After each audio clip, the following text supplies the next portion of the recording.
All right, how's it going, everyone? Welcome to my Strixhaven constructed set review. If you haven't seen one of my set/card reviews before for Magic, it's a little bit different than a lot of the kind of complete reviews that other content creators make.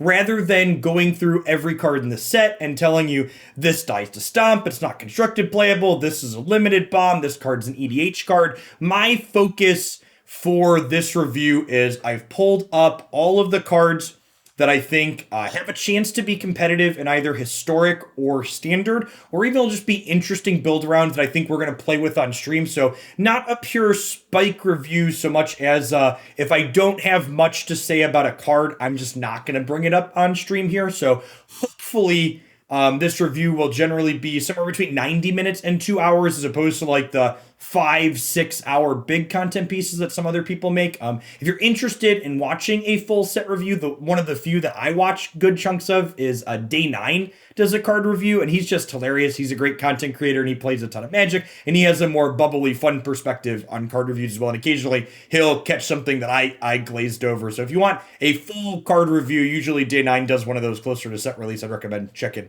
him out on Twitch or YouTube when he does it. So let's dive on into what we've got going on here today. I've kind of grouped up what we're going to be doing in different segments. The Drunk Owl, thanks for 18 months. Welcome back. So the first group of cards I want to talk about here are the commands. And gosh, these cards, these types of designs make me excited. So half of this command cycle was printed in tons of Tarkir block, and we're kind of finishing this cycle out with these other two color combinations. And I think all 5 of these commands will be some amount of playable in standard or historic, while the cost on these cards is a little expensive for any of their effects individually. The fact that you get to pick 2 modes on each of these, the flexibility that they offer is huge. Prismari command here to start. Really fantastic. Notable on here is that this command deals damage to any target, which means in a tempo or aggressive deck that can want to play a 3-mana card like this, you can use this as a bit of reach. This notably destroys artifacts, so Embercleave, Great Henge, these cards do that. And notably too, on a turn where you're casting 2 spells, the ability to make a treasure token with a card like this means that you can basically get any of these other 3 effects for just 2 mana, or you could save that mana for the following turn. Thinking about historic, I'm really excited to play bad blue-red flash decks, believe it or not, and making a treasure token with this card means that I can Torrential Gear Hulk a turn sooner in historic. So that sounds great. So I think this card is super flexible, has a lot of great modes. It can fix your draw, it can be a little bit of reach, it answers problem cards, it can ramp you a little bit. All of these effects super fantastic. Blue-red Phoenix coming in historic. Being able to make a treasure token and then, cast a 1-mana cantrip afterwards to be able to cast another spell and flip your phoenixes back into play. Yeah. Oh yeah, that's a really good observation too. This says target player draws 2, discards 2. So if you're playing this in historic and you have a Narset in play, you can Prismari command your opponent and make them discard 2 cards on their turn, which is phenomenal. Just like really sweet, obnoxious, terrible, awful. We're gonna do it definitely. All right, Quadrix Command. Speaking of bad flashcards that I'm excited to play, choose 2. All these commands are choose 2. 3 mana again here, instant. Return target creature or planeswalker to its owner's hand. Being able to bounce planeswalkers is a sweet type of effect. Usually these unsummoned style of effects are just creatures, and seeing them kind of expand blue's range a little bit to give it more flexibility in terms of power is huge with that. Counter target artifact or enchantment spell. Again, like these types of effects where they're like main deckable answers to something like Embercleave or Henge, and then they still have text even when they don't have that card is really strong. Give +2 +1/+1 counters to target creature. Yeah, this lets you win inside of combat. I'm a big fan personally of cards like this that can be combat tricks, but don't have to be combat tricks. Because you can, combat tricks generally aren't constructed playable on their own, but something like this can give you good combats on occasion. Target player shuffles 3 target cards from their graveyard into the library. This effect's pretty weak overall, but it could be useful in, historic against Phoenix decks like we talked about. If that deck's going to come back with Faithless Looting in the upcoming Mystical Archive. Something that's kind of adorable here, that this stretches the mana base a little bit, but maybe we'll try it at some point, is you could technically play this card with Feather Redeemed in Historic and put 2 counters on something, and then also do something else and get it back to your hand, which is kind of gas. So obviously that's, white, red plus a green-blue card, but like Feather is one of my favorite pet cards, so like that's something I'm always thinking about when I see these cards that can target something we control for a positive effect. Witherbloom Command. So something to note about 2 of the commands in this cycle, the Witherbloom Command and the next one coming up, Silver Quill Command, is that these cards are sorceries. All of the previous commands had been instants. These are sorceries, so still choose 2 though. Target player mills 3 cards, then you return a land from your graveyard to your hand. So while this on the surface doesn't read as being super powerful, I think it's important to note that in a roundabout way, this line of text adds draw a card to this card under most situations. So you can mill yourself as a self-mill enabler, and then odds are you're going to hit a land in 3 cards in your deck. So this card can effectively draw you a land as one of its modes, which is very reasonable. Destroy target non-creature, non-land permanent with mana value 2 or less. Target creature gets -3, -1 until end of turn. Target opponent loses 2 life, and you gain 2 life. Yeah, so yeah, for people that, for Magic boomers out there that aren't keeping up with the terminology, mana value is replacing converted mana cost, mostly because mana value is shorter to write on cards and conveys the same meaning. So I like that update overall. Someone in chat noting that this would be good with Kroxa potentially. Yeah, definitely. Kind of a John Kroxa deck. You get to self-enable, draw a land, have a little bit of flexibility here as well. Yep, if you're playing with Fabled Passage, you can guarantee get Fabled Passage back. You don't have to rely on hitting a land randomly off the top of your deck with this line of text, which is sweet. Silver Quill Command, the other sorcery. Target creature gets 3/3 and flying. Return target creature with converted mana with mana value 2 or less from your graveyard to your hand. Target player draws a card and loses 1 life. Target opponent sacrifices a creature. I could honestly see this card being super sweet. Sorry, to the battlefield. I say to your hand, to the battlefield. Thank you for reading. I'm a Magic player, I can't read. I could see this card being super reasonable inside of Black-White Shadow in Historic. We've played with that deck a little bit, and notably, Black-White Shadow, one of the things that deck has always felt like it really wanted was the ability to give things flying. Like Fairy Guide Mother, it was one of the better cards you could search up with Ranger of Eos in that deck. And this can be a little bit of reach by giving one of your big threats evasion. It can bring a Death Shadow or a Danto Vanguard back into play. And then it's also a piece of removal or draws a card. So something to think about with these bottom 3 modes is while this command is 4 mana, if you choose 2 of these bottom modes, you're getting a 2-for-1 out of this card. And the top mode, which while not generating card advantage, if you're using that, it's probably because you're punching your opponent in the face for a significant chunk of damage. All right, Lore Hold Command. Instant, 5 mana, most expensive of the cycle. Create a 3/2 red-white spirit token. Creatures you control get 1/0 indestructible and haste until end of turn. Notably, these commands resolve from the top down in order. So you can play, and notably, you can make this 3/2, and then the 3/2 gets 1 attack, indestructible, and haste. Oh yeah, this one works with Feather too. It's a good catch. Lorehold Command deals 3 damage to any target. Target player gains 3 life. Sacrifice a permanent, draw 2 cards. The white card draw in this set is interesting. Sack a permanent, draw cards is a neat way to do it. Obviously a little more expensive than the other commands in the cycle, but also gets to be instant speed for the trouble. The fact that it is instant speed means that you're able to use, this kind of pump my team, make them indestructible effect inside of combat, which is really nice.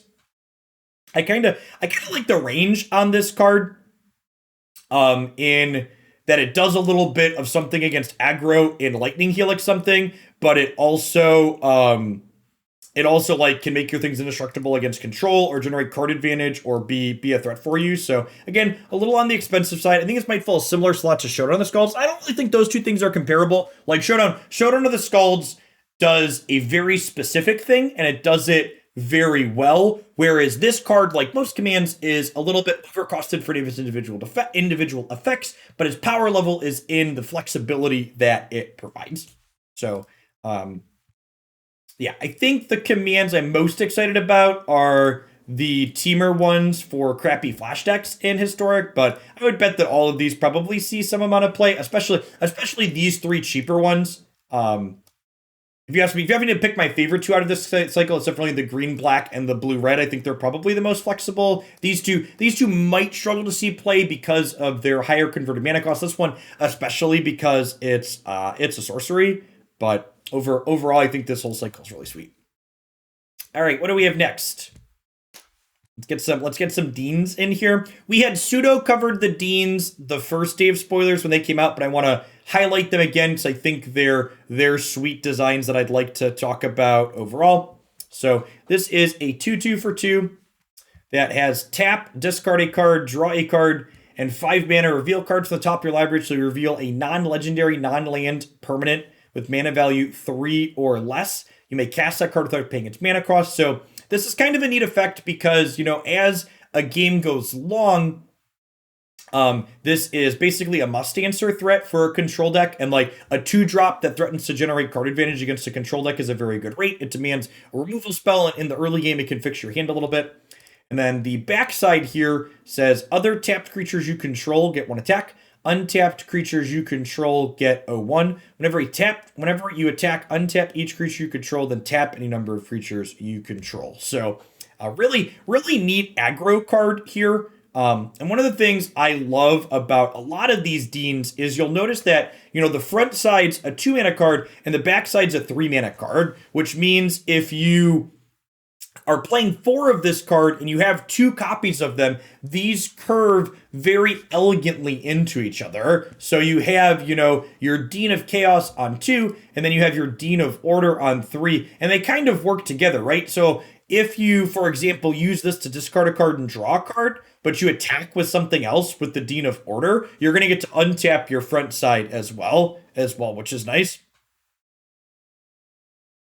Our second Dean here, Dean of Substance, exile the top card of your library. If it's a land, put it into your hand. Otherwise, put a study counter on it.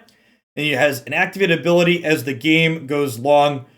Create a fractal with a 1/1 counter for all of your study cards. Obviously, this card being a 2/2 for 3 means it's going to get stomped in standard. That being said, one of the saving graces of these cards is, again, their flexibility. So the backside here is a card that doesn't die to stomp. So either if you're, in the early game where they haven't played many of those out yet, you can play this out. I also like that this card, again, the front and the backs of these Deans synergize with each other or have effects that play off of each other. So this, if you have the first one out and you're exiling cards and putting study counters on them, the backside of this can grab those cards with study counters. Well, it doesn't care who put study counters on them.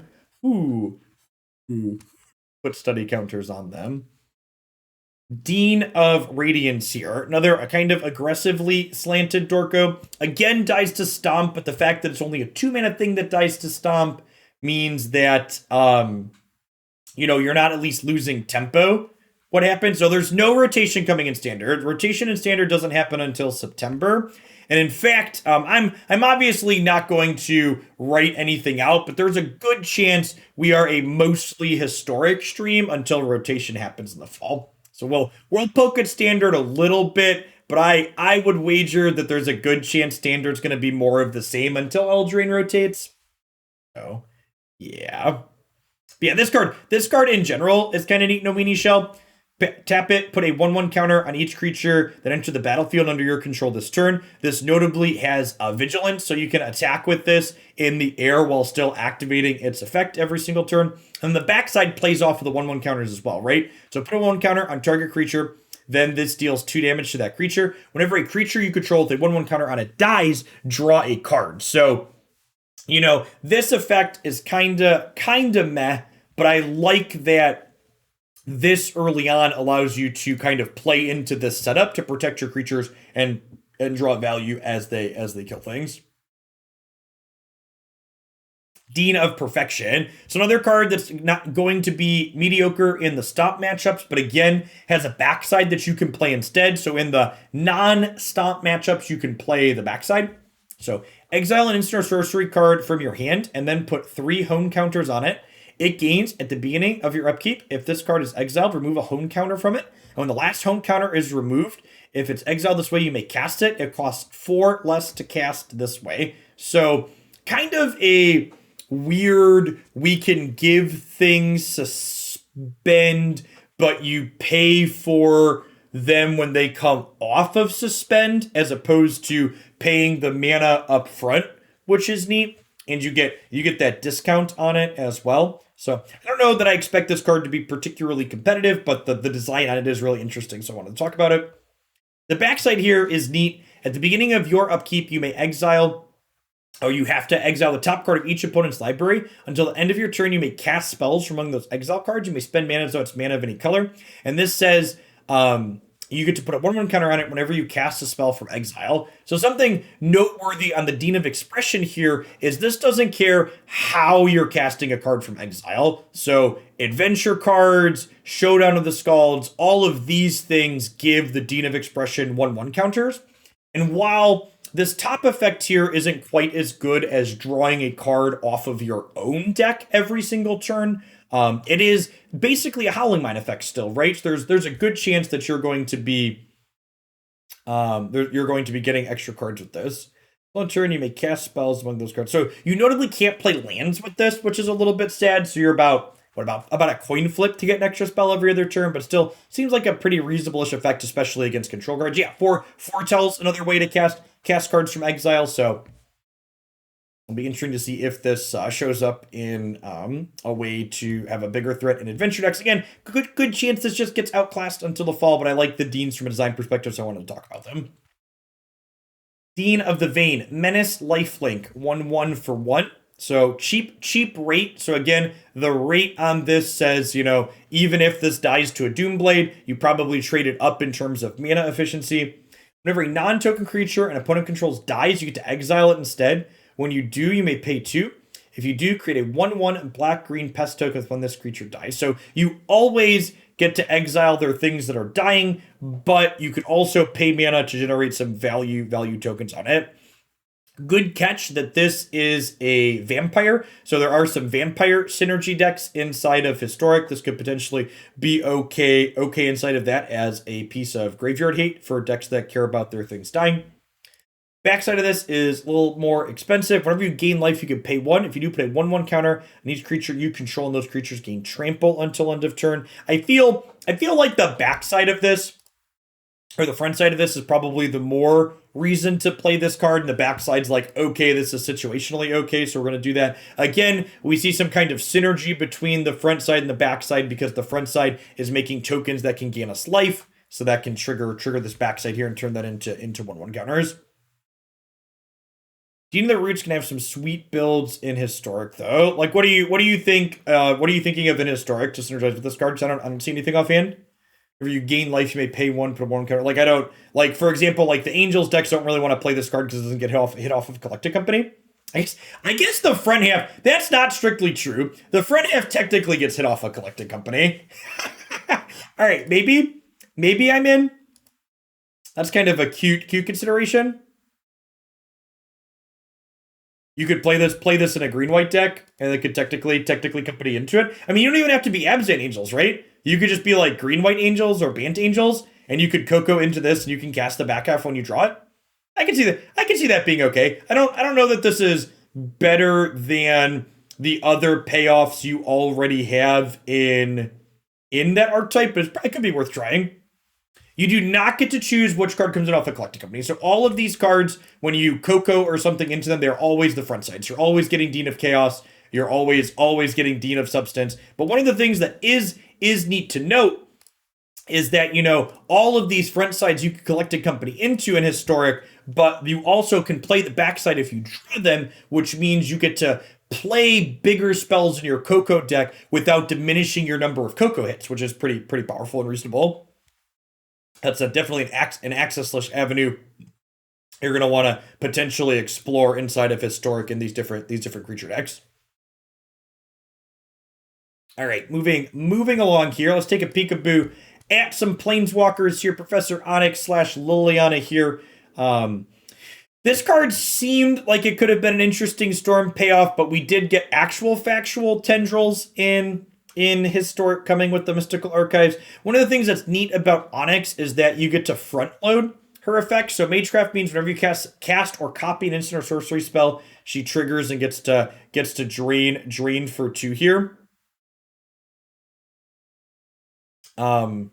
Six mana is a lot. And there's this card's really close. I think and obviously this is kind of silly to say in some instances, but if this was a 3 instead of a 4, the design on here is pretty good. We have the +1 card advantage. We have the -3 removal. We have the -8 kind of win the game style templating, but six mana is a lot. In standard, adventures are getting to play cards that are much cheaper to generate card advantage. So I think there's a good chance that this is a tough one. This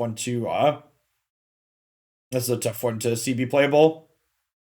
+1 lets you throw a land to the top of your library when you have Bolas's Citadel. Yeah, but every 6 mana card you put in your Bolas's Citadel deck comes at a real cost. I guess she technically lets you gain life as you go through. Yeah, maybe we'll test her in that, but I would kind of be surprised if this effect is worthwhile in the Citadel deck as opposed to the other just actual factual Storm cards we could be playing.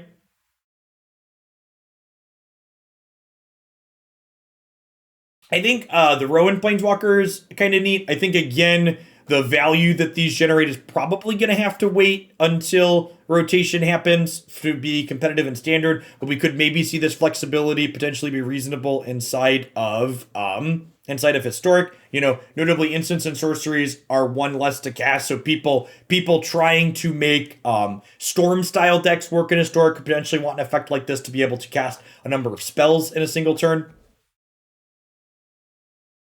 Rowan Scholar, +1, deals 1 damage to each opponent. If you've drawn 3 or more cards this turn, she deals 3 damage instead. You get an emblem with whenever you cast an instant or sorcery spell, you may pay 2. If you do copy that spell, you may choose 2 targets for that copy. And then the backside here kind of plays into this as well, where, this down ticks to draw 2 cards, which makes her +1 a little bit better. This notably is a Planeswalker where on its plus, it protects itself. Yeah, 2 loyalty is low on the front side, but she has only 3 mana as well. And again, with these cards, you're paying for flexibility, not power, which I think could be reasonable in a format like Historic, where there's a wider range of strategies, and that flexibility is important. But in Standard, where raw power is a little bit more important, I think there's a good chance that this card's probably not quite powerful enough there. So this being a divination on the backside on the floor, being able to protect itself is nice. Notable that the changing of the power and toughness with Will's +1 here is until your next turn, which is nice. Yeah, and these are these double-faced cards too. So you choose which side you're playing, right? So you can play this side and then also play this side, or just wait to hold it. So again, these types of effects where you normally wouldn't want to draw multiple of them because they'd be clunky, you could put multiple of these things into play by playing their front side and their back side. So in a draw that would normally be bad variance, there's a little bit more flexibility there. Yeah, the flexibility is really important. And that flexibility, I think, again, is more important in a format like Historic as opposed to Standard. But I think, this is a card I'd want to keep an eye on, especially for Standard in the fall.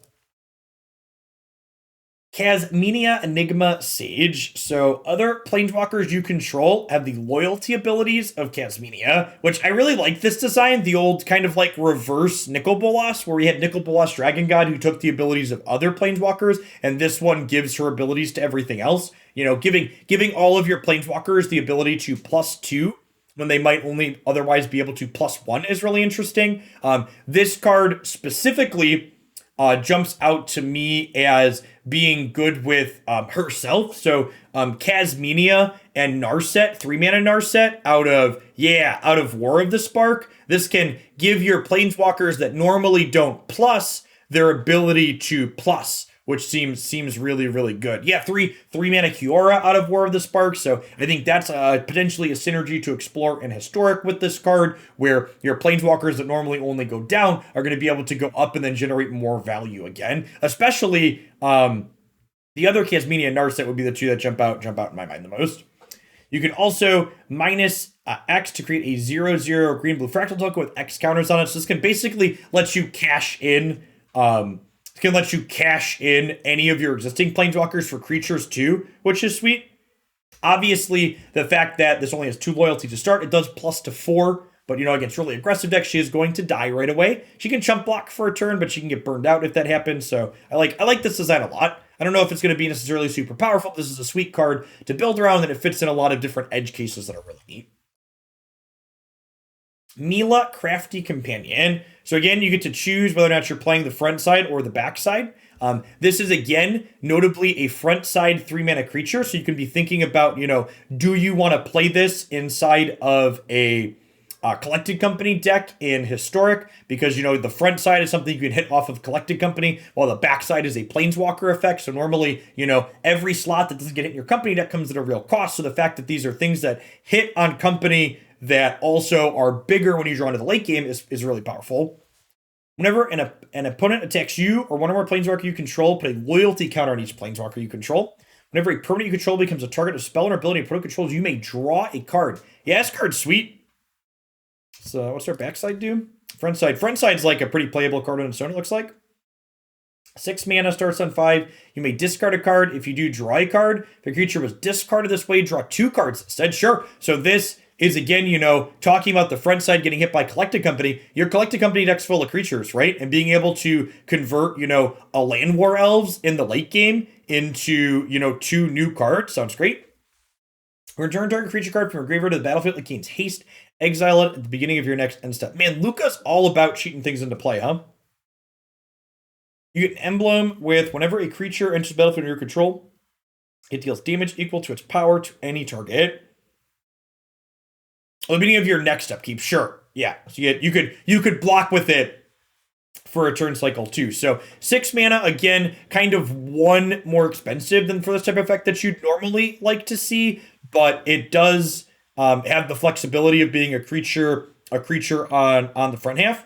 Yeah, that's a good catch too from C. Whitman there. So you can blink the thing that you're bringing back with Luca to keep it in play, which could be reasonable. Remember, we're getting Ephemerate inside of Historic as a card from the Mystical Archive, so you could bring something back with Luca. And the front half is white here, so maybe there's a Naya Company deck that wants to play this effect with Ephemerate to blink things. Could be very reasonable. So I actually think this is probably my favorite of the Planeswalker designs in this set. I think if I had to rank these, this is probably number 1 and Casmenia is number 2. The other two are kind of whatever, but these 2 are really sweet. I'm looking forward to playing with both of these. Moving along. All right. So there's 5 dragons, Elder Dragons in this set. And we're not going to be talking about all of them. If you want to look at the other ones, you can go look at them. These are the 2 that I think are potentially playable. So 7 mana, Flying, Vigilance, Haste. Whenever this attacks, you may look at the top 7 cards of your library. You may cast an instant or sorcery with mana value less than or equal to Lorehold's power from among them without paying its mana cost. Put the rest of them on the bottom of your library. Chat, Time Warp is going to be legal in Historic. Yes, Unburial Rites is potentially very good in Historic. We're going to Faithless Looting and Burial Rites decks are going to be looking for biggity bombs to play, and this seems like a sweet one. So normally, this type of mana cost is hard to justify, but the fact that this has Vigilance Haste and it triggers and generates value when it attacks means that if you just position yourself to get this into play where you're getting at least 1 attack with it, it can generate value. So the way you offset, my bomb died to Doomblade is you want to generate value with it before it dies to that Doomblade. And this is definitely a card that can position itself to be good in a situation like that. Lorehold Command seems savage here too. Sure, yeah, you can get Lorehold Command with this. I'm sure that's part of the reason why it has so far. Seven cards is a lot of cards is exactly correct. So yeah, I like the design of this. This seems powerful. Honestly, again, this is another card where the uses for this in Historic with things like Unburial Rites and Time Warp jump to the front of my mind as opposed to using this in Standard with anything offhand. But yeah, I like what this is doing a lot. Gazaleth Prismari. Mom, we have Urza at home. So, enters play, creates a treasure token. Artifacts you control have tap, add 1 mana of any color, spend this mana only to cast instants or sorcery spells. So, this seems like a card that could potentially be an enabler for Mind's Desire or other storm spells in Historic. This notably gives its own treasure token that it's creating the ability to tap for mana. You know, we have the Prismari Command that we talked about already that makes a treasure token. Yeah, Paradox Engine makes sure your artifacts all tap and untap. So this has a ton of potential in Historic to be a really fantastic sweet combo enabler. Do Goldspan Dragon's treasures always be extra? Only when you sack them, look no number. So this is similar templating to Goldspan in that this gives this gives treasures an extra ability. So it doesn't synergize with Goldspan, but Goldspan making more treasures is good for it too. Sure. Versus with Tendrils or just with Grip Shot? Honestly, you probably just like enable Mind's Desire and then like go from there and win with whatever you want. So yeah, these are the two that jumped out to me as potentially doing sweet things with them. Yeah, this is Urza, but you have to play actual factual Mind's Desire instead of having it built in. Yeah, exactly. All right, moving along. One of the things that makes me think this set is going to be a bigger impact to formats like Historic and Pioneer as opposed to Standard is that this set has an incredible number of fantastic, flexible removal spells in it. And flexible, good removal spells aren't really great in Standard because all of the best decks in Standard right now are adventure decks or Sultai Ultimatum that just like don't care about your 1-for-1 spot removal. But interactive decks in non-rotating formats where there's a wider field to play against, flexible answers are premium because you're going to hit such a wide range of things. I think this card, I tend to shy away from strong statements, but I think this is probably the best black removal spell in Historic once it's legal. So 4 mana, instant, exile target creature, planeswalker, but you can cast it for 2 mana, and if you cast it for 2 mana, the opponent draws a card. So while not quite Path to Exile in that it can cost 1 mana, I would argue in a lot of situations, this is better than Path to Exile, especially for mid-range and control decks. So a control deck would much rather their aggro opponent draw an extra card than get a land early to be able to flood the board more. And this has the flexibility of being able to tag planeswalkers. And when you make it to the late game with this card, when you no longer really want your opponent, when the card advantage is more important than the tempo, you can just pay 4 mana to not give them that extra card. So I love the design on this. I love the flexibility on it. I expect this to be a staple in black interactive decks in Historic. And honestly, this will probably be a staple in Standard decks as well, but I just don't expect it to really move the needle on things. I love the design on this card a lot too. I think this card is very, very reasonable and strong. Vanishing Verse. Exile target mono-colored permanent. This card's super strong. I don't know what else there's to say about it. Just like it's just I love it. It hits a lot of the stuff you want to hit. Cheshire Gleam, thank you for the 13 months. Let's get you a sword to go with that shield. Thanks for keeping me on. So again, just like cheap, flexible card. Basically never going to be completely blank, not going to hit absolutely everything. Colorless does not count as monocolor. If colorless counts as monocolor, this was 2 mana Stone Rain, which is not true. So colorless is not a color. It's colorless, chat. So card's great. Super excited to see it. Good old Trusty Dusty. Thanks for the 2/3 of a year. Welcome back. Rip Apart. Golly. I know it's only a sorcery, chat, so it's like not an instant like a Braid, but like, man, this card is a Braid plus in the decks that can cast it for the most part. Not only does it let you hit Planeswalkers, but it destroys enchantments on top of artifacts.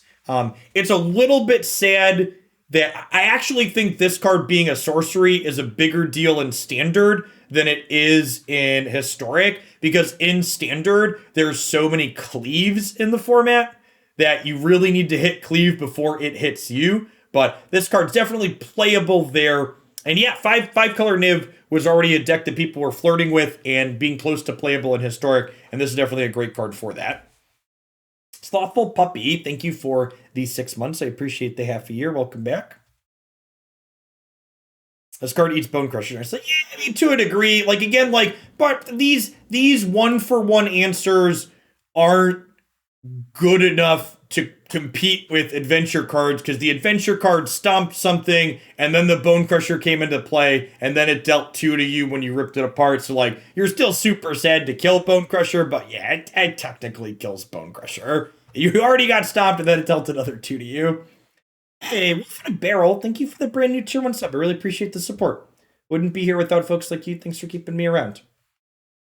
Decisive Denial. Chat, we're going to iterate on a number of blue, green, and Teamer flash decks in Historic, and this card is gasoline in these decks. Like, while it's not quite negate, the fact that this is a negate-adjacent spell that also plays to the board to interact with creatures is just, again, like, flexibility is king, and this card is just like, it's almost never going to be dead, right? Like, in the creature matchups, you want the fight. In the non-creature matchups, it's mana leak. It's instant speed, obviously. So I like this card a lot. Flexibility is huge.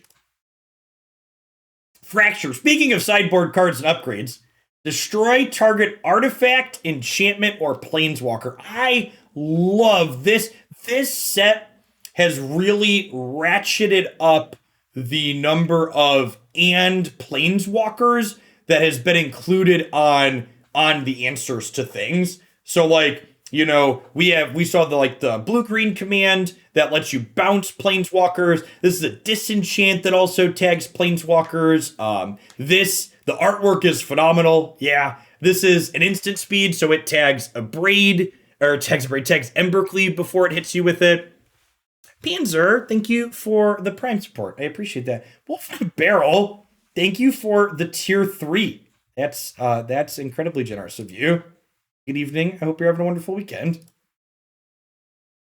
So yeah, I like this one. I like this one a lot. Krigofer, thank you for the 32 months. Good evening. Good evening. Yeah. Like, again, just like this whole section of like removal spells is just so good and powerful. Tempted by the Order Queue. For each opponent, gain control of one target creature or planeswalker that player controls with mana value 3 or less. For 4 mana, this could be a card that's reasonable against adventure decks. This technically generates a 2-for-1. You're like taking their threat, and then they have to answer their own threat. One of the potential problems with this card against adventures in Standard is like you steal their Bone Crusher Giant, and then they Brazen Borrower their Bone Crusher Giant back to their hand to get to stomp you and replay it. So again, not quite sure that this will be good enough there, but this effect I think is reasonable Historic. There's a lot of big threats that people play that have very cheap mana costs that are efficient in Historic. So seems like a neat card there. If you can cast this triple blue, like maybe this could be a card I could see mono blue tempo wanting to play, for example. Yeah, it's got a good design for Commander as well. You get for each opponent, if you're playing multiplayer, you get to grab lots of things, but could see like mono blue and Historic wanting this card for sure. Culling Ritual. Love this design. Twitch auto-mutes people with VPNs in. Oh, I didn't know that. Yeah, that's your first message there, Beryl. I do see that. Welcome to Hooglandia. Yeah, this card's sweet. So, destroy each non-land permanent with mana value 2 or less. Add green or black to your mana pool for each card destroyed this way. This is wild.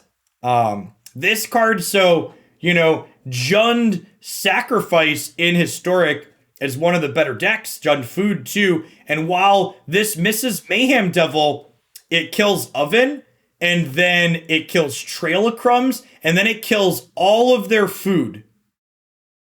And then it gives you mana to cast another spell that same turn. Oh, that's a good catch too. In a green-black kind of token-style deck, you could flood the board and use this as a ritual as well. That's a really, really sweet observation. I didn't think about it from that aspect.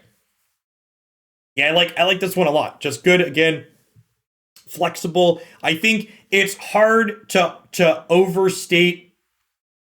It's hard to overstate the tempo that you're gonna get generated. That you're gonna get generated from being able to play another spell after this. Like even a card that's a good comparison.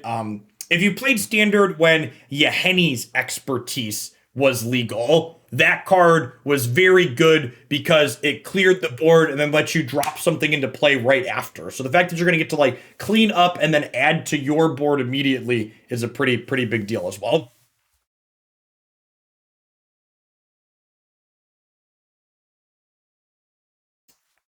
All right. Devastating Mastery.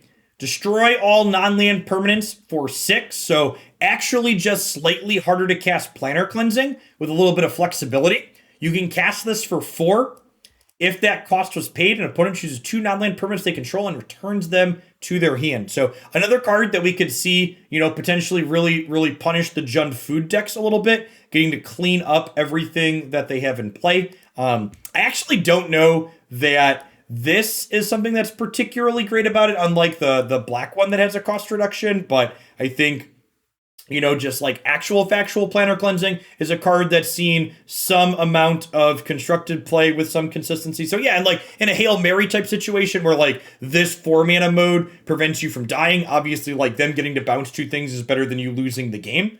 But in general, I like what this is doing a lot. I expect, probably some fringe play, if not better than that.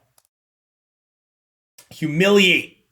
Don't you love discard spells, chat? Target opponent reveals their hand. You may choose a non-land card from it. That player discards that card. You may then put a 1/1 counter on target creature you control.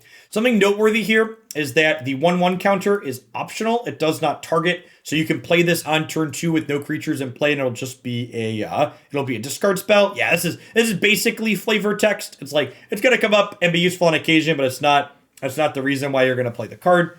I would say that I would expect this to see play in Black-White Shadow, only Shadow's getting Inquisition of Kozilek. So this is not a repeatable discard effect with Feather, because this notably does not target. The templating on here makes it so you don't need to have a creature for it to work, but 2 mana discard spells are fine in Standard. We've seen Thought Erasure see some amount of play. This is a very main deckable discard spell for Standard for sure. Agonizing Remorse has been borderline playable. If you're playing something black-white aggressively slanted in Standard, this can make your creature a little bit bigger, which is nice. So yeah, in Historic, you can curve Knight of the Ebon Legion in this, but again, I feel like I don't really expect this one to see Historic play in large part due to the fact that we're getting Inquisition of Kozilek, so I feel like in order to want an effect like this, you would need to want 9+ discard spells, which seems unlikely. All right, miscellaneous other cards. Last section of the set review. We're 45 minutes in, and probably about halfway or a little bit more, so we'll probably hit my hour and a half, 90-minute goal for the entire thing. And again, if you're joining us late, This set review in its entirety will be up on my YouTube channel later tonight. If you're watching this on YouTube in the future, hi YouTube in the future. Thanks for watching my channel. Let's start with one of the sweeter cards out of this other miscellaneous section. Body of Research, 6 mana. Create a 0/0 blue-green fractal creature token. Put a +1/+1 counter on it for every card in your library. So, you know, on average, this is going to be a 40+ power thing. It's going to be enough.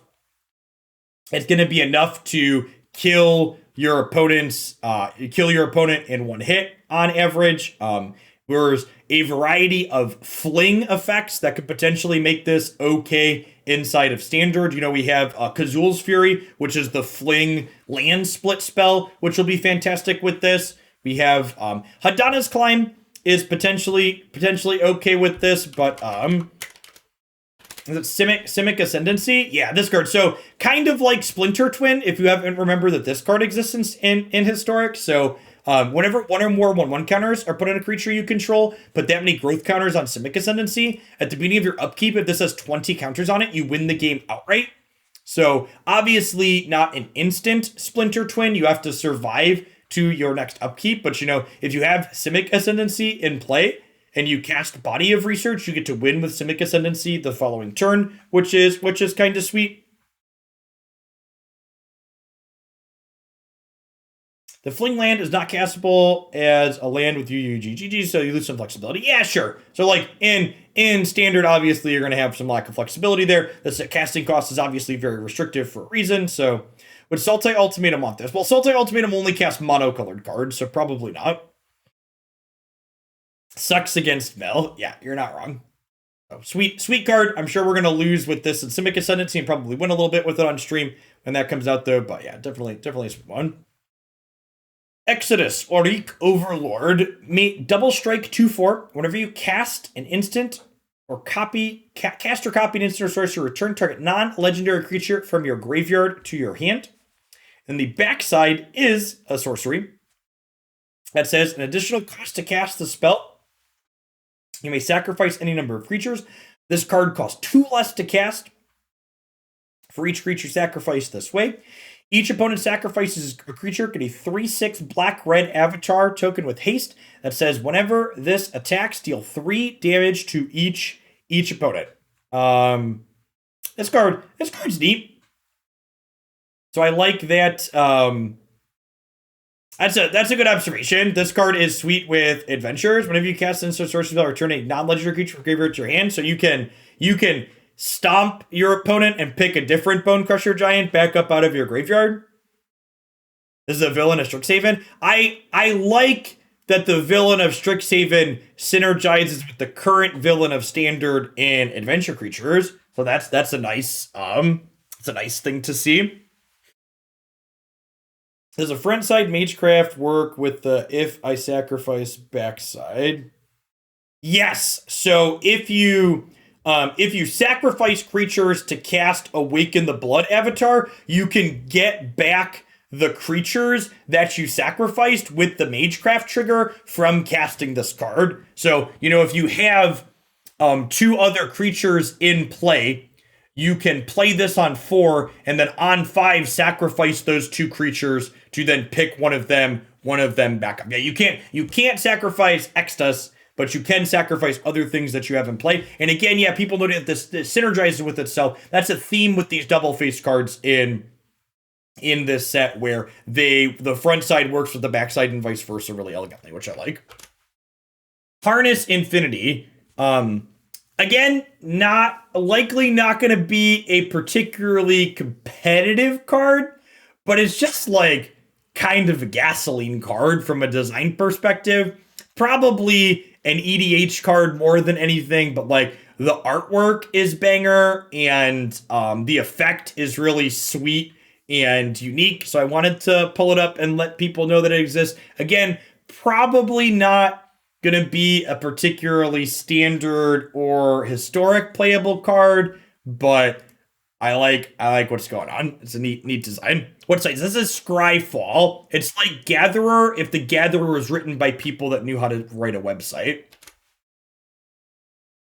Jadzi, Oracle of Arcovios. Discard a card, return this to your hand. So it's an 8 mana bomb that protects itself. Whenever you cast an instant or sorcery or copy it, reveal the top card of your library. If it's a non-land card, you may cast it by paying 1 rather than paying its mana cost. If it's a land card, put it onto the battlefield. 4 mana on the backside. You may put any number of land cards from your hand onto the battlefield. Then if you control 8 or more land cards, you may discard a card. If you do, return this to its owner's hand. So like this ramps you to this, and then it returns itself to your hand so you can cast it. Again, I don't know that this is necessarily one I'm going to look out to be super playable in standard or historic. Maybe this could be one that's powerful to play in the fall. I think in the current format, it's probably going to struggle a little bit to be playable, but the design is really sweet here. Yeah, this is a typo. The backside is 4 mana. This is I think the full art version of this has a typo on it, but this is a 4 mana card. Scryfall needs to update that. There was a typo on one of the spoilers. Magma Opus. It's my Magma Opus, chat. This card is awesome. 8 mana instant. Deal 4 damage divided as you choose among any number of targets. Tap 2 target permanents. Make a 4/4 blue-red elemental creature token. Draw 2 cards. Blue-red. Discard this from your hand. Create a treasure token. I want you to come on a trip to Magical Christmas Land with me, chat. And in Magical Christmas Land, we discard Magma Opus on 2, make a treasure token. We cast Prismari Command, shock something, make another treasure token on 3. And then on turn 4, we cast Torrential Gearhulk, flashback Magma Opus, draw some cards, bolt some things, tap their lands, make a 4/4. Notable here, this is tap 2 target permanents. This includes lands. So like you can use this to like diddle your opponent off of 2 mana for a turn. But yeah, I don't know that necessarily you're going to use Prismari Command aggressively to ramp out, but like the fact that this is an instant to flashback with Gearhulk and you get to discard it to ramp to your Gearhulk is like really phenomenal. So yeah, I love it. I love it a lot. Do I have a builder on this for the Cigar Kit? I do not. Tom Tracy with that first icon next to their name too, because they're one of the OGs. Thank you for the 60 months of support. 5 years is a long time. Feels kind of unreal. Thanks for keeping me around. Yeah, I think that sounds lovely. Yeah, that too. So someone in chat, J Ray there. Not only does this work with Torrential Gearhulk, but you can discard this on turn 2 to make a treasure. And then turn 3, we're getting the new Mizzix card as a mystical archive. Let's pull that one up for people that don't. Oh, amplify if I type it right. Mizzix Mastery. Exile target instant or sorcery from your graveyard. You get to cast it. So this on curve in historic lets you discard that card to then Mizzix to play it on turn 3. To draw 2 cards, do some stuff. I know this won't be before the open, but I want to see Magma Opus and Christmas Land. Thank you for the biddies, Navier. I appreciate that. I'll be happy to get that into the queue. But yeah, so this one, Magma Opus is one I'm definitely excited to see in historic with both Gearhulk and Mizzix for sure. Sweet card, fantastic artwork, powerful effect, neat design, just love it. Vidya Students Advocate. So 2/3 notably does not die to Stomp, so that's nice. They're nice enough to put the 3rd point of toughness on here. 0 mana. Really weird design. You may cast target instant or sorcery from your graveyard this turn. If that spell doesn't target a creature you control, it costs 8 more to cast this way. If that spell would be put in your graveyard, exile it instead. Activate this ability only once each turn. I want to know how they figured out that 8's the right amount of mana for you to cast. Like, 8's the right amount of mana for you to cast if it doesn't target a thing. But yeah, so like I mentioned that I love Feather as a design. It's one of my pet cards in Historic. And this card's sweet with Feather. So Feather redeemed, for people that aren't familiar with it, you can use this to recast a Reckless Rage, and if you have Feather in play, Feather exiles it, and then it comes back to your hand, which is really sweet. So this can rebuy your things that you've already cast when you have a Feather in play. And if you don't have a Feather, this gives you a Feather adjacent effect that lets you recast each thing's once. Hey, Thrin, thank you for the 2/3 of year. Welcome back. Good evening, good evening. And it could be because game clutter on it, yeah, but so mostly just here to recast things that target you. Yeah. Yeah, I like it. I'd probably try this as like a 2 to 3 of alongside Feather, I think. Blade Historian. Dear Wizards of the Coast, please unban Winota and Historic. We're getting all these other sweet cards that are just like probably more powerful than her. This card's going to be sweet with Winota in Standard. So, doesn't die to Stomp, gets flooped into play by Winota in Standard, gives your attacking creatures double strike. Like, maybe this puts Winota back into playability in Standard. Honestly, if you ask me to pick out a card that I think has the best chance to introduce a new archetype into Standard, I think this is it. Like, I think Winota in Standard was close, and having this as a really powerful card to hit out of your deck is a big deal. Mr. Henry, thanks for the follow. Welcome to the channel this evening. Yeah, it's Marauders without stacking to be unbeatable. So yeah, it looks a little innocuous, but I think this is good chance that this is the best card that could put a new archetype into playability in Standard.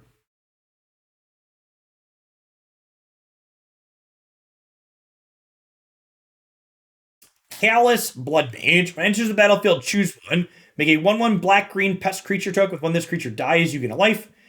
Draw a card, and you lose life. Exile target player's graveyard. So again, just like kind of a sweet, flexible card. Against control, it's a low-power threat that replaces itself. Against aggro, it's 2 bodies, one of which gains you some life. And then it also has, like Phyrexian Rager, right? Like, he also, like, is random main deck graveyard hate, so I think there's a good chance that this card could see some main deckable play. Yeah, this is notably a vampire. Like, maybe this could be good in vampires inside of Historic, but this is a card I keep my eye on. I think, like, again, not overtly powerful, but the flexibility on here makes it good against aggro or decent against aggro and decent against control, while also randomly being able to answer graveyard stuff. So one to keep an eye on, I think. Dragon Guard Elite Mage. Whenever you cast or copy an instant sorcery spell, it gets a 1/1 counter. Quarian Dryad, is that you? Man, power creep. Mana dump in the late game, 6 mana, double the amount of counters on it. Dies to Stomp for a small window. So obviously gets out of Stomp range pretty quickly. You know, maybe there's a sweet thing to play. Maybe there's like a Teamer Phoenix deck inside of Historic. You know, we're getting what's it called? We're getting that green 1-mana cantrip, Abundant something, I think, that draws a land or a spell. So, like, maybe you splash green for the Abundant and this, and then you have Sprite Dragon and Phoenix as your threats, which seems sweet. Like, notably having, like, this as a threat that doesn't care about the graveyard seems nice in a Phoenix deck, potentially. You know, you get Brainstorm and Faithless Looting and other things to cantrip with it. You get to play all 3 of the new good draw spells for 1 mana.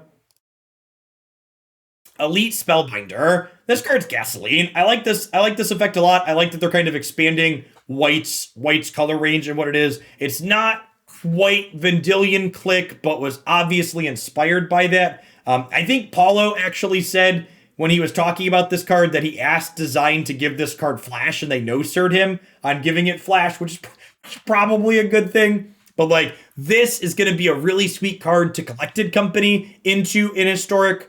We've mentioned Ephemerate already a couple of times that we've talked about as coming to Historic. This is a card that you'll be able to Ephemerate this inside of your opponent's draw step to grab the card out of their hand, which seems sweet. You know, in an aggro deck, grabbing their sweeper and making them wait 2 turns to cast it is nice. Yeah, it's noteworthy that the tax doesn't go away, even if this card goes away, so...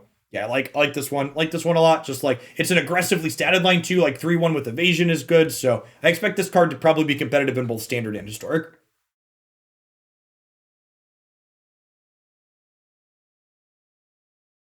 This card is low-key excellent. I think I'd be very surprised if this card doesn't see play in both standard and historic. So 2-1 for 2. Has fire breathing here. Whenever an opponent activates an ability that isn't a mana ability, it deals 1 damage to this player. And the backside, this is a white card that counters Sultai Ultimatum. Your opponent can't cast spells or activate Planeswalker loyalty abilities this turn. You can revel in silence in response to your opponent casting Sultai Ultimatum, and then their ultimatum resolves, and they can't cast the spells from it. Yeah, you could also just like upkeep this effect to like say, okay, you don't get to cast spells or activate Planeswalkers, you only play a land that attack this turn too. So it's kind of like a pseudo time walk in some ways. This is again notably a creature on the front side. So in historic, you're gonna get to collected company into this, which is really sweet. So I like this design a lot. This is honestly, if there's a card that could potentially help push Ultimatum out in standard, I think this is it. Sure, they don't have to get cards for Sultai Ultimatum, but they still paid 7 mana for it and then didn't do anything with it. Are these modal cards the future of Magic? I hope so. If double-faced cards like this aren't the new normal, I'll be very upset. But yeah, love it as well.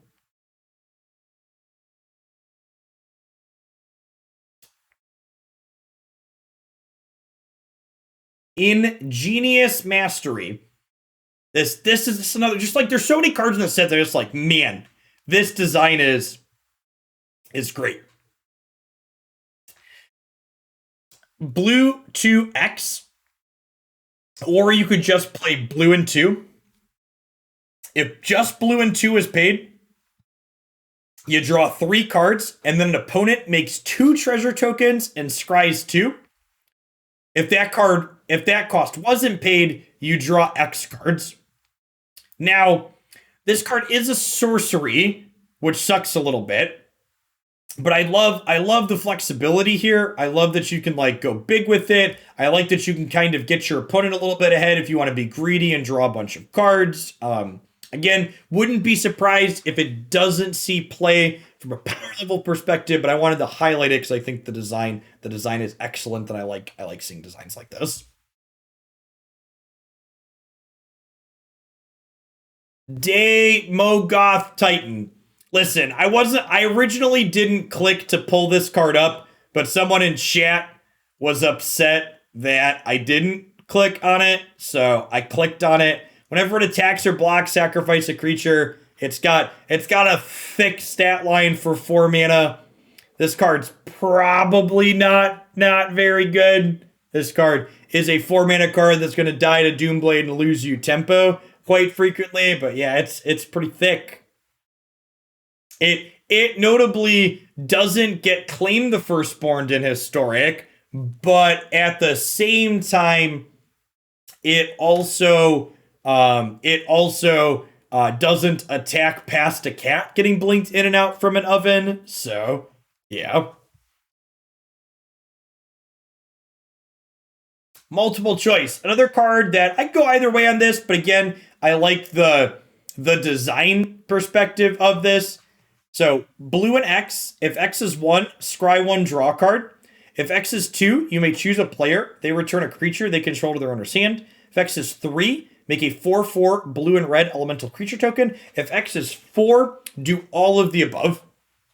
And again, like you look at any of these effects individually, and they're definitely not good enough, but you should always give a double look in terms of flexible cards like this.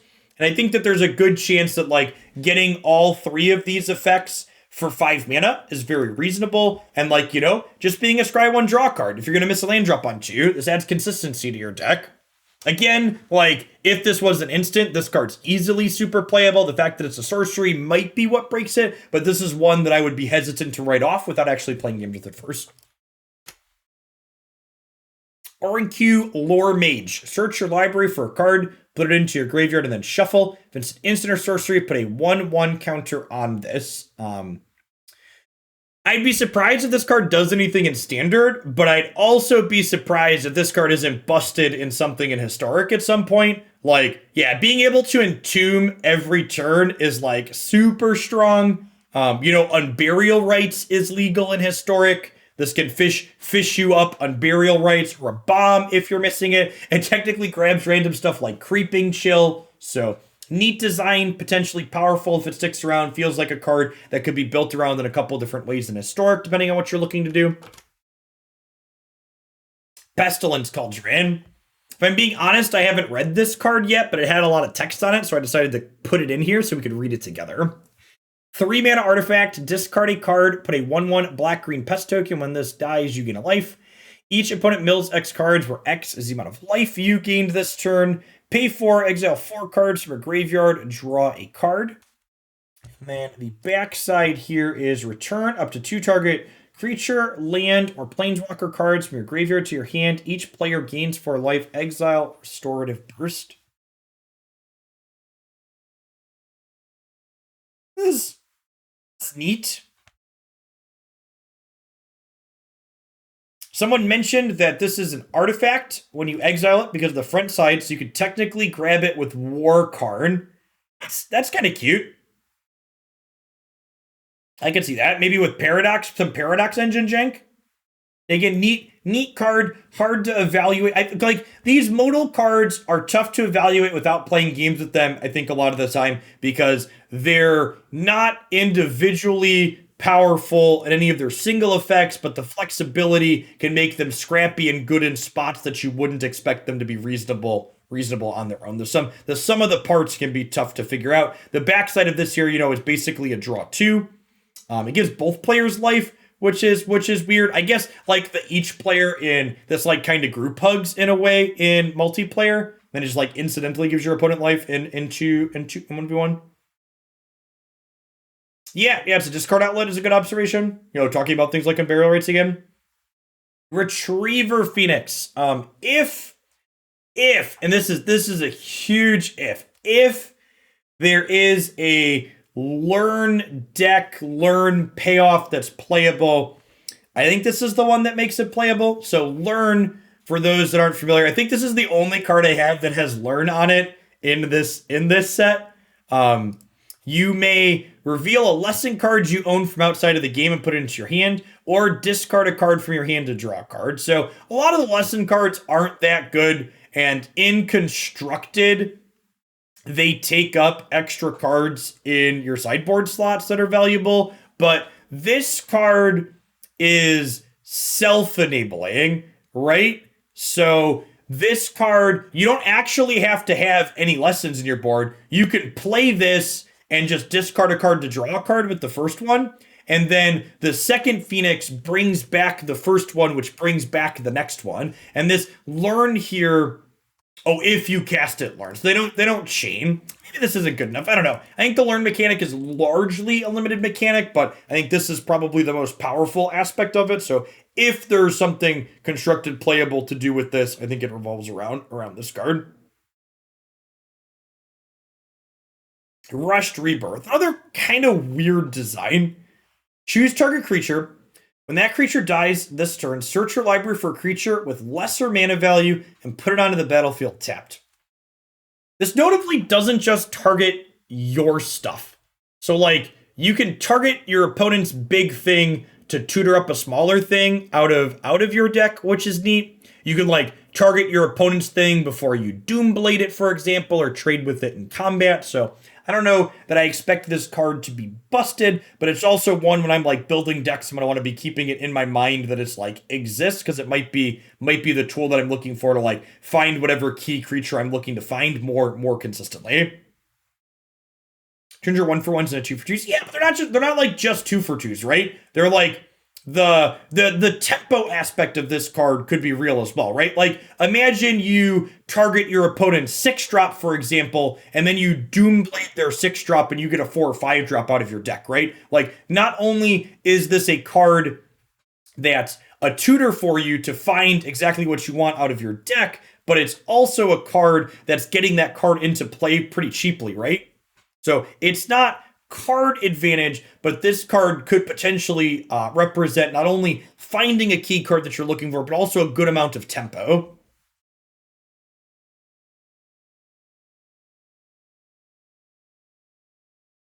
Yeah. Like I don't know that this card probably isn't necessarily something like Court of Calling or Eldritch Evolution, where you're gonna like toolbox in your deck for it, so much as it's just like a reasonable tempo play in a deck that is interacting with creatures quite frequently. How does it interact with X cost cards? X is 0. So if you're not putting an X cost card in the stack, X is 0. And as far as there's a lot of modal cards in this set, you can only get the front creature of modal cards. It's something to note too as a rules interaction. Sedgemoor Witch. 3/2 menace for 3. When this creature becomes a target of a spell or an ability an opponent controls, counter it unless that player pays 3 life. Magecraft. Whenever you cast or copy an instant or sorcery spell, create a 1/1 pest. Kind of a neat instant and sorcery payoff.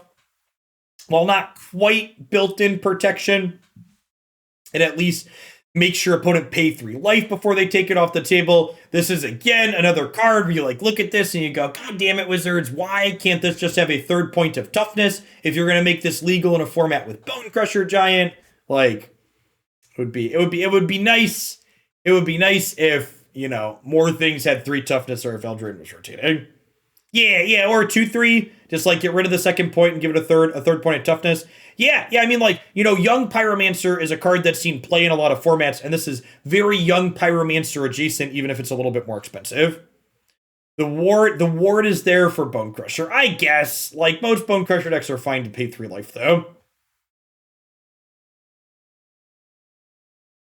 Selfless Glyph Weaver. Exile Glyph Weaver. Creatures you control get indestructible until end of turn. Listen, chat. I've been asking for Selfless Spirit in Historic for a long time. This is a card collected company decks can get that counters Wrath of God, and gosh, is it great. The backside also plays off of the front side here, which is sweet. Choose a creature or planeswalker, then destroy all other creatures and planeswalkers. So, again, you can sack your Selfless Glyph Weaver to protect your board and then cast your Deadly Vanity from your hand and cast Plague Wind if you have both sides. This is, again, a powerful sorcery that you get to play in your Collected Company deck because the front side is the creature, so you can Collected Company into it. Yeah, you no longer have to splash blue for a Lin-Ball style effect. So, yeah, I like this design a lot. I expect this to be a reasonable Collected Company staple. If there's a black Collected Company deck, getting to occasionally Deadly Vanity people is gonna be sweet. Yeah, the artwork's gasoline on both sides. Like, lot to like here. Silver Quill Silencer. When it enters the battlefield, choose a non-land card. When an opponent casts a spell with the chosen name, they lose 3 life and you draw a card. This card's sweet. I've seen a lot of people complain that this is worse than Meddling Mage. This card's not worse than Meddling Mage. It's just different. For starters, this card's aggressively slanted. Yeah, and like, this is the card where like naming Stomp is great here, right? Like, you play this card and they stomp it, your opponent loses 3 life and you drew a card. So like, this is an example of a 2 toughness thing that you can play in Standard and not feel bad about getting stomped because while it killed your thing, you didn't end up down cards from it, right? They lost a life, you got a card out of it. This is notably a Cleric for parties in Standard could be relevant. There's also Cleric tribal stuff in Standard that could be worth doing, or in Historic. But yeah, just like good stat line, neat effect, can generate some card advantage, which is nice. The ability is worse than Mage. It's different than Mages. I don't know that it's fair to call it just worse so much as different. And the fact that this is a Cleric could also be super relevant in Standard. Strict Proctor. 2 mana, flying, 1/3. Whenever a permanent entering the battlefield causes a triggered ability to trigger, counter that ability unless its controller pays 2. This kind of looks worse than Hushbringer or Tocatli Honor Guard or stuff like that on the surface. But then you realize that this says permanent causes an ability trigger, which the first place my head went to with this was I want to curve Strict Proctor into Lotus Field. Yeah, Lotus Field. Yeah, this card's got a lot of jank potential. So curving, it does say permanent. Yeah, so you get to like play Lotus Field on after you have this card in play, and then you're like, nah, I'm not gonna pay 2 for my Lotus Field trigger. We'll just counter that pesky. Yeah, in standard, this makes Cleave cost 2 mana to equip. Cleave entering play is an enters battlefield trigger. So this is your Cleave costs 8 if you want to get it into play. Yeah, it synergizes with Clackbridge Troll. This does notably not work with Shocklands because the way Shocklands are templated, they are what we refer to as a replacement effect as the card enters the battlefield. This notably stops things like Omen of the Sea. It stops landfall triggers, Yorion. So yeah, there's a lot of miscellaneous things that this card is low-key decent against Yorion decks, right? Like it makes your Omen of the Seas cost 4, it makes Yorion cost 2 more mana. So this card could maybe move the needle. This does not stop sagas. Sagas similar to Shocklands are a replacement effect as they enter the battlefield. So this notably does not stop sagas from functioning. It does not delay sagas. I'm pretty sure sagas get a counter as they enter play. Is there a judge in chat to correct me on that if I'm wrong? But I looked that up beforehand and I thought that was what the ruling.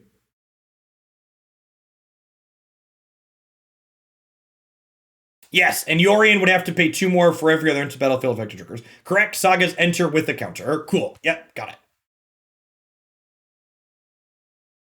Torrent Sculptor, another sweet double-sided card that works with itself. Ward 2, so you have to pay 2 more whenever you target it. I would just like to say again, just shouting out good, sweet designs in this format. Ward is such a great replacement for Hexproof. Fuck Hexproof and just everything about that mechanic. And let's just delete Hexproof and replace it with varying amounts of Ward for life and mana costs and whatever. This design is great. When Torrential Sculptor enters the battlefield, exile an instant or sorcery card from your graveyard. Put a number of 1/1 counters on this equal to half that card's mana value rounded up. Some people in chat notably pointing out Magma Opus. Yeah, you can discard Magma Opus on 2, get a treasure, cast this on turn 3, and get an 8/8 or a 6/6 because it'll be 8 cut in half is 4. So yeah, so this could be a turn 3 6/6 with Ward 2, which is kind of sweet. And the backside of this, 2 mana sorcery, discard a card, then draw a card. If you discarded an instant or sorcery this way, it deals damage equal to that card's mana value to target creature or planeswalker you don't control. So again, you can play the Flamethrower on turn 2 or 3, discard a big sorcery, shoot something, and then play the Torrent Sculptor on turn 4 to exile it and play a large threat. So again, just like a card where you're happy to be able to synergize with itself so you can play 4 copies easily. I can honestly see this card being reasonable in both standard, and historic. Verdant Mastery. So I broke my... This was one of the cards that when I saw it, I actually tweeted something about it even though I wasn't super into spoilers until today because I wanted to wait for the whole set to happen. A lot of people on Twitter, when I tweeted about this card, didn't realize how important or how good this card is compared to something like Explosive Vegetation. So this costs 6, but you can cast it for 4.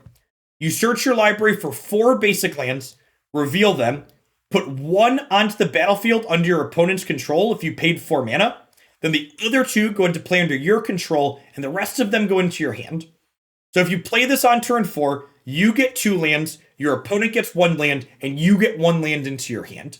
And that extra land into your hand, even though you're ramping your opponent, is a big deal towards consistently casting your 7 mana plays on turn, the turn after you cast this card. Like this, even though it's giving your opponent, a basic waste effectively, if you're giving them an off-color basic, this is giving you 3 lands towards casting your ultimatum. It's the difference between cultivate.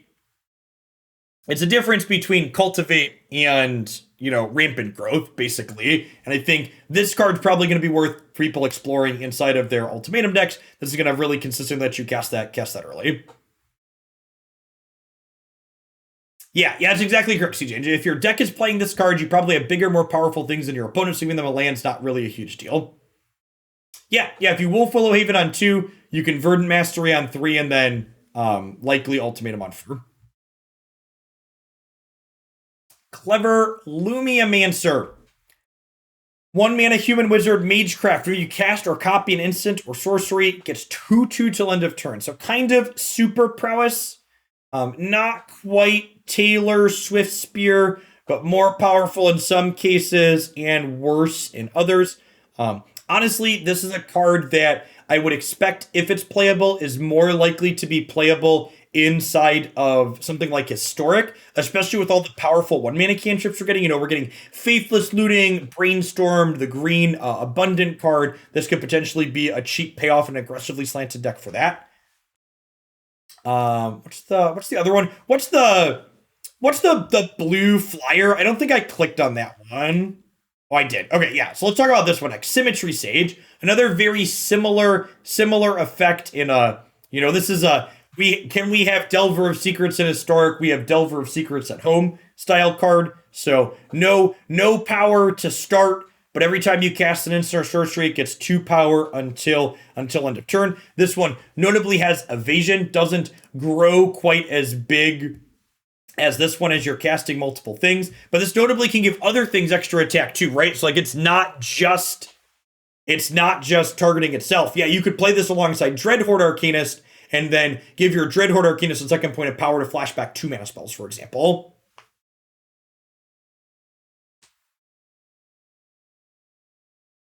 Yeah, so it could be reasonable. Yeah, this card could be reasonable in Feather here as well. Grinning Ingus. I wanted to include this card because I've seen a lot of people talking about this card in terms of thinking it's good, but like this card has a pedigree, right? It's legal in other formats. I saw people talking about thinking this card is good with the Storm cards. Ignis with Briggy. So with Briggy, you generate infinite Storm. Oh, this was a future shifted card. Okay, so this with Briggy gives you 1 mana when you cast something, and this pays 4 mana to get 3 mana. So Ingus, Briggy lets you generate infinite Storm to Grape Shot people. Okay, that's probably a fine thing in Historic. Sure, it goes infinite with Steamkin as well. That seems fine. Yeah, it could be decent in a weird Storm deck. Sure. Good. Glad we included it so we could talk about some edge pushes. Quadrix Cultivator, 3/4 for 4. When it enters the battlefield, you may search your library for a basic forest or island and put it onto the battlefield, then shuffle your library. Seems very reasonable. The stat line is okay. I like, from a design perspective, the fact that we have a single split mana cost here in the middle. So like if you're playing a 2-color deck or a 3-color deck and your mana is a little bit awkward, I like that this has to be a blue-green card, but it's pretty easy to cast as long as you have a mix of blue and green lands. So you're not going to end up with like a green-green-blue or a blue-blue-green card in your hand, etc. But it's also not just a mono-green or mono-blue card. I like that this design space use of the split casting cost here. Yeah, decent with Yorion for sure. Not only does this not die to Stomp TDM, so like this is obviously worse than Solemn against control, but against aggro, the body on this card is very real. So like a 3/4 body is much better than a 2/2 against aggro. Speaking of terrible storm enablers, this is a 2/2 for 4. It's 1 attack for every artifact you control. Whenever you cast or copy an instant or sorcery spell, create a treasure token. So we talked about the blue-red dragon earlier tonight. This is another card that lets you make lots of treasure tokens to make lots of mana with that. This could potentially be good with, the various discard a card, draw extra cards, make treasures that we see things in other decks in Historic. So this is probably another like bad dorky storm enabler style card, but yeah, seems neat.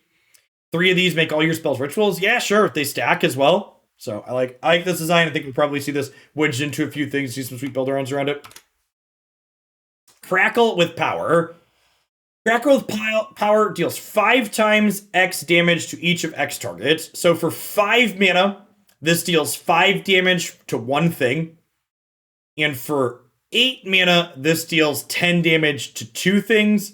And for 11 mana, it deals 15 damage to 3 things. Kind of a neat design. Maybe this is something that like Big Red in Historic is interested in playing.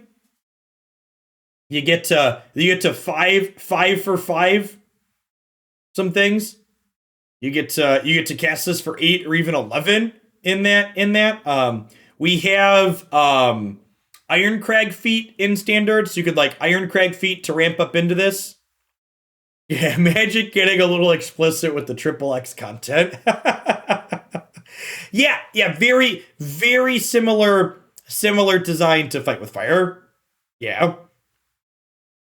The way it's written, you can send all the instances to the dome. That's not true, right? You cannot target the same thing multiple times. So you cannot 8 mana deal 20. 8 mana deal 10 to 2 things. It's worded each of up to, so that way if you cast this for 8 mana and you only have one target, you can deal 10 to one thing. Is why it's templated the way it is. So you can't target the same thing multiple times, even if X is more than 1. The Mogoth Woe Eater. At the beginning of your upkeep, sacrifice a creature. When you sacrifice Woe Eater, each opponent discards a card. You draw a card. You gain 2 life. So I actually think this card's probably better than the 4 mana 11/6 or whatever, 11/10 that we saw earlier. The fact that like if this survives a turn, it can sack itself and then generate card advantage. Not only does it gain you life, but like they're down a card and you're up a card, kind of a Doom Foretold-esque effect. Something worth noting here too is that Woe Eater here doesn't explicitly care about you making it sacrifice itself.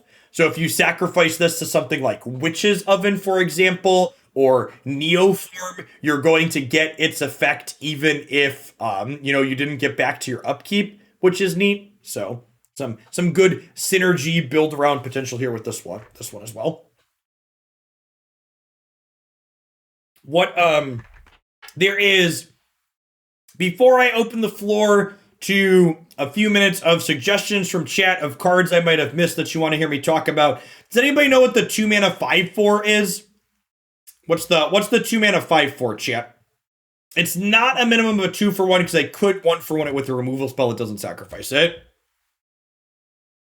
Anybody know what I'm talking about? There's a 2 mana 5/4 that's the dog. Yeah.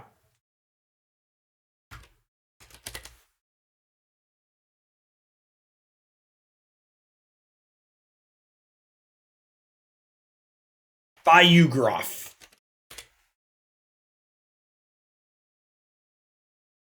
5/4 for 2. Additional cost to cast this spell, sacrifice a creature or pay 3. So this is a neat design. Again, talking about Collected Company. You can Collected Company into this and get a 5/4 out of your Collected Company. I don't know if you're necessarily going to have enough other things to cast this consistently. at a reasonable cost. Sure, gutter bones in historic that could potentially be okay. But this is a big stat line for a low mana cost. It's just like, again, anything that gets Collected Company into is worth some consideration in historic. Yeah, we talked about the Green Bath Rack. We talked about commands.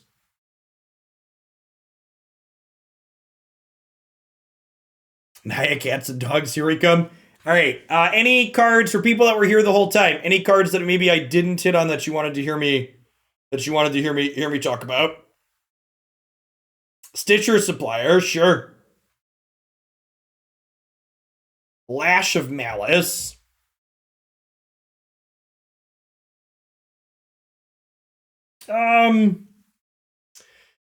I feel like this card's probably not very good. Like, this is a card where if this effect is good, you probably have a big board. And if you have a big board, you're probably winning anyways. And it, like, dies to a lot of things.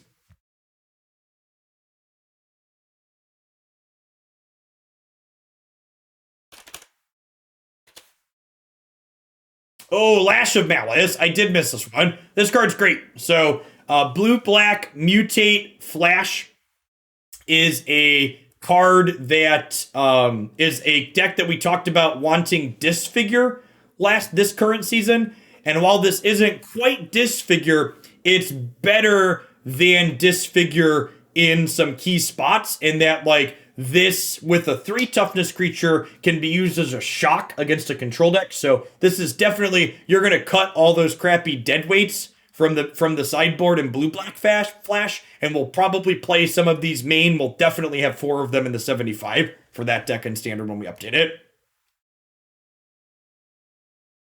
Tend the Pests. Additional cost to cast the spell, sacrifice a creature, get X 1/1 black-green pest creature tokens. You want to play this with Mystic Reflection. It's a lot of setup work. This could be, like, kind of cute. You could, like, sack Kroxa in response to its enters play trigger. But, I don't know. This I'd be surprised if this is super playable. Test of Talents. Oh, yeah, I meant to talk about this one.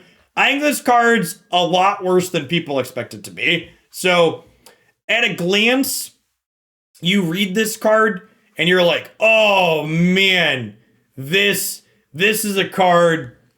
This is a card that's, like, good against Sultai Ultimatum. But then, like, you think about it more, and you think about how many bomb cards the Sultai Ultimatum deck has that aren't instant or sorceries. And, like, this is, I think, much worse than Disdainful Stroke against the Yorion Ultimatum deck on average. Yeah, this is like Unmoored Ego. And, like, at least this, unlike Unmoored Ego, counters spells. So this is like a 1-for-1. But I think its lack of... I don't think it's necessarily worse than Unmoored Ego. It's just different. The fact that it misses Planeswalkers, and, like, the Yorion deck has other playable things in it that you really want to be countering. It misses Binding the Old Gods. So, like, I would be surprised if decks that have access to counter spells want to play this over Stroke or Negate against Ultimatum. This is another one. Show of Confidence. Put a 1/1 counter on target creature. It gains Vigilance, and this card basically has Storm. I don't know. Like, a white Storm payoff is kind of whatever. This card's going to be like, get a couple of 1/1 counters for a couple of mana. It's definitely worse than all the real Storm cards we're getting into Historic, so I'd kind of be surprised if this does anything. Morality Spear. I think this is just outclassed by... a lot of the other efficient removal spells that we're getting into the format, so I don't really know that this is one I expect to see much play. Like I feel like why am I playing this instead of Binding the Old Gods ever, for example? Search library for basic and put it on the battlefield, then shuffle. Becomes a fractal with 1/1 counters on it for each card land you enter the battlefield under your control this turn. Yeah, this is a weird one. This is a neat design. This is probably not playable in Standard while Stomp is legal card. So, yeah.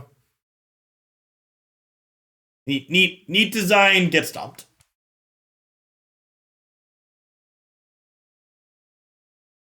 Enters Guidance. You cast this spell, copy it if you control a Planeswalker, Cleric, Druid, Shaman, Warlock, or Wizard. Scry 1, draw a card. It's like, why is this card gotta be a sorcery, right? Like, why has it gotta be a sorcery? Couldn't it be a, I guess this technically enables your magecraft things, your things that trigger extra if you copy a spell. Like for 3 mana, it casts 2 spells, but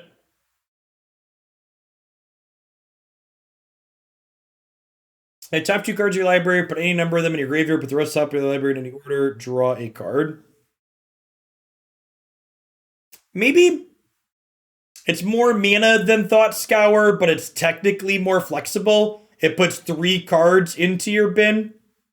I could see that being okay.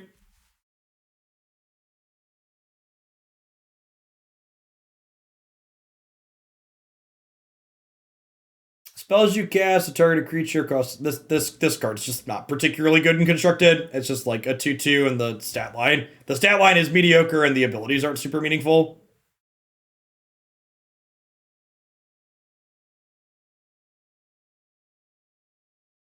This is a neat design, but I don't know that I expect this card to be particularly good. When it dies, you gain 4 life. It's a 3/2 for 3. The backside's a neat card. Look at the top 5 cards of your deck. You may put any number of them into your hand and put the rest in your graveyard. You lose 3 life for every card you take this way. So like, I mean, you could technically draw all 5, but it's neat. But again, I don't know that I expect this to be particularly good.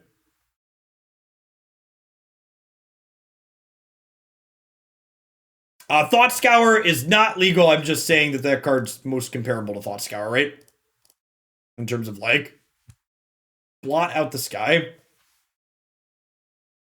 Yeah, no, like a card like Blot Out the Sky. I read this and it's like, this is like a mythic I'm going to be sad to open, right?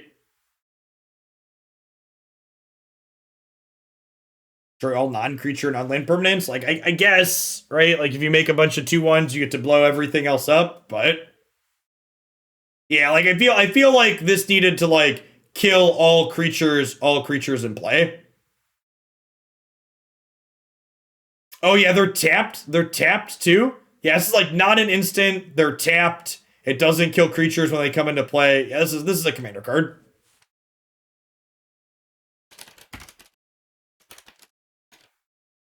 I do like that I seem to have successfully identified most of the constructed playable cards. Most things people are linking me here are like, yeah, it's a commander card. Witherbloom Apprentice. When you cast or copy an instant or sorcery spell, each opponent loses 1 life and you gain 1 life. Yeah, maybe. This is like a build your own. It's like a more mana efficient version of Professor Onyx if you're casting a bunch of things. Could maybe be okay.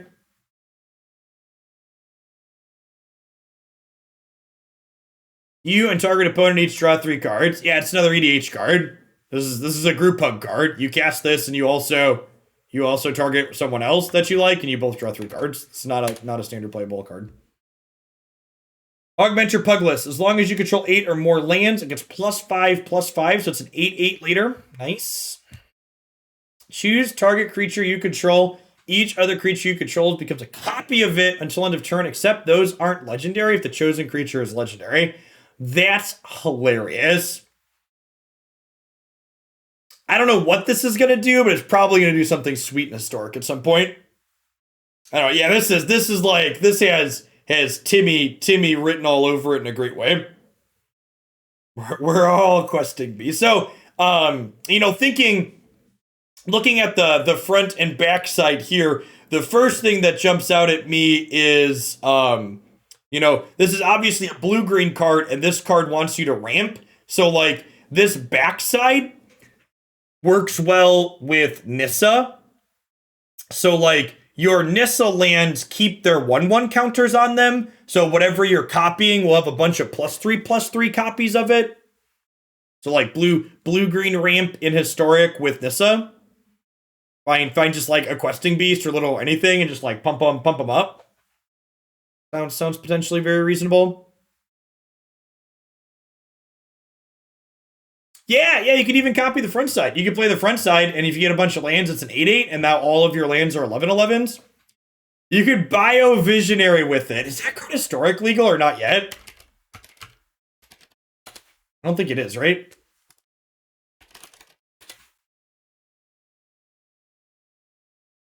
It's Pioneer legal, chat.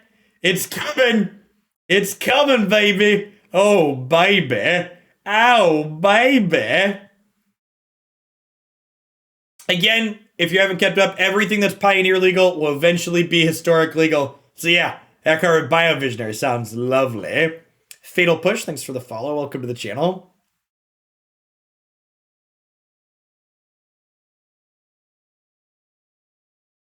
Vorn clicks is exponential. It sure is.